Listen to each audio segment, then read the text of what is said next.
Hello everyone and welcome to the Acura TLX V6 SH all-wheel drive Elite A-Spec. That is its actual title, I promise you. Now with this car being a mouthful in a name, is it a handful to drive as well? Well, that answer, plus many other things that you should consider, is coming up here on the Drive Guide.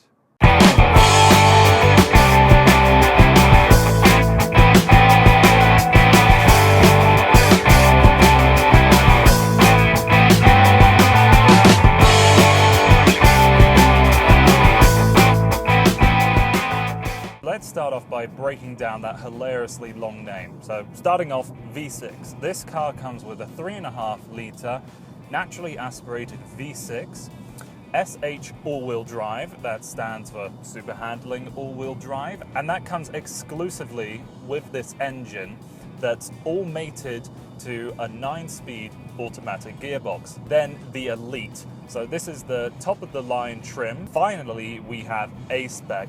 Now this is sort of Acura's performance division, and when I first approached this car I kind of thought it was just like a body kit kind of job, just slap on some fancy badges and a trunk spoiler and call it a day. But actually there's more to it than it seems. The wheel and tyre package you see on this car is exclusive to the A-Spec, and then you also have some revised suspension. But as we're on the highway, we might as well talk about how it drives on the highway, and in a word, it is serene. This car is so incredibly easy to drive on the highway, really rather quiet, and these seats are perfect for me because they have this thigh extension. Let me tell you, if you're a tall man like me, or tall woman, you need seats that have thigh extenders. They save the day. The seats are lovely as well. You see you've got the suede and the leather and then this contrast piping and stitching. Look continues on throughout the car as well. There is one questionable part about the interior though, and it's these doors here. So you see when I pull on the handle, see the material flexing?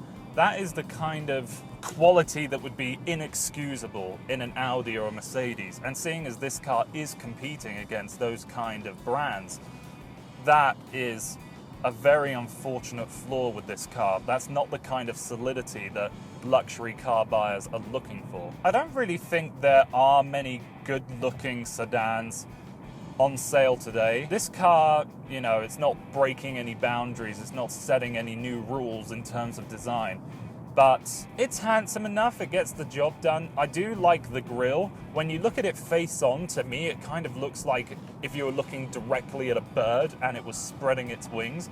That's what that diamond pentagon shape kind of reminds me of. So that really concludes everything I have to say about the highway driving of this TLX. All in all, if you're buying this car to do a lot of highway miles in, you're going to be very happy with it. So now let's pull off the highway, get onto the twisties to see how this car is as a performance machine. Right, so we're going to switch the car to normal to sport mode, and that's as simple as hitting this dynamic button down here. And so first thing you notice is that the steering weights up slightly and the gear shifts get a lot more aggressive. But the thing that really stands out to me is how flat this car is through the corners. It's incredibly stable. When you go through a corner and you start playing around with the throttle, you can really feel the power being split amongst the four wheels, and you can find out exactly where that power is going if you pay attention to the center display. But the biggest issue with this car is the gearbox. So just driving around now in sport mode, it's all setting itself as it would do, but then when you flick a paddle, you then have manual control. Problem is, it never reacts fast enough. It always takes far too long to upshift, far too long to downshift, and there's plenty of times it just doesn't agree with me and refuses to shift altogether. That big issue, however, is slightly reduced when you change into Sport Plus mode. Now the shifts are much more responsive, but still, there's a very big issue with this gearbox. We're in manual shifting mode, but look, I've hit red line and the car has shifted for me. The thing I don't like about that is that if I'm in manual mode, I should suffer the consequences if I do not shift at the right time. But this car, it's still in charge of its gearbox. It doesn't ever let me take full control of it. It gives you what you desire in terms of handling, but it doesn't give you what you desire in terms of involvement. This car is a different gearbox tuning away from being a truly desirable performance machine. So I think it's now time to get off of the twisties, head back into town, and let's see how it performs in your day-to-day living. This car is very easy to drive. The economy mode also lightens the steering a little bit. When we shift the focus onto the infotainment system, I will admit, when I first got in the car, I was a little befuddled by the two screens and I wasn't really sure how it all worked. But after 10 minutes of driving, it all made complete sense. And I think the issue that people have when they first get into this car is they're looking at both screens and they think both of them are touch screens, but they're not. The one closest to you is the one that you touch to interact with the climate control and other settings, whilst then everything is displayed, like the navigation and the music, up on the top screen. This economy mode does feature one of the better auto stop-start systems I've come across.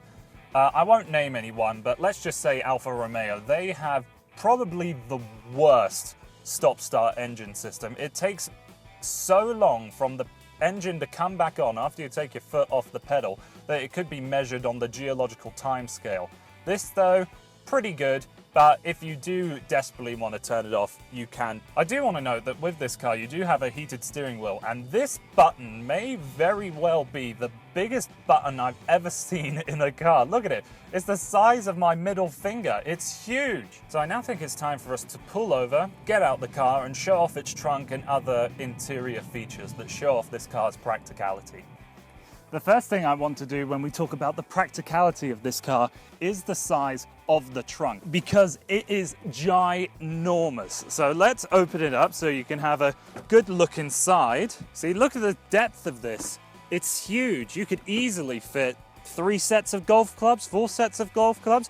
You could probably operate a small business out of this trunk. The trunk space gets even bigger from here. So as you can see, open up this portion here, and you have a pretty deep hideaway to store away some of the things that you want to keep hidden.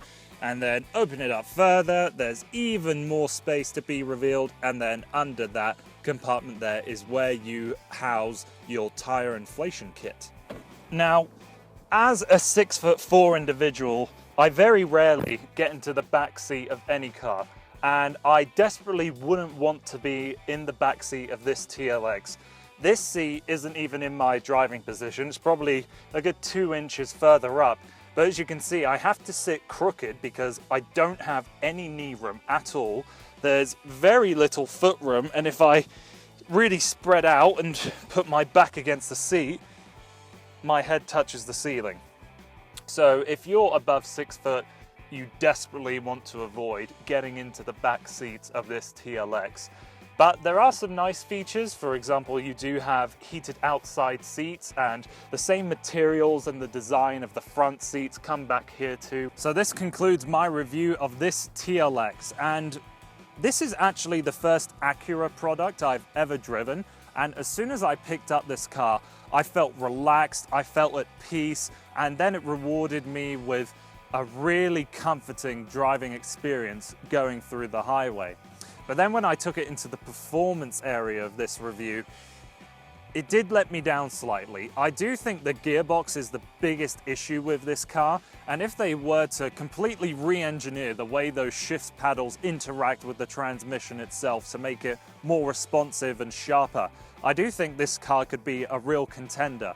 So, at the end of the day, this car is best suited as a highway cruiser, and if someone said to me I had to drive an hour just to go and pick up a gallon of milk, I would be very happy to do it in this car. So that's everything from me. I hope you can like, share and subscribe, and I hope to see you again on The Drive Guide.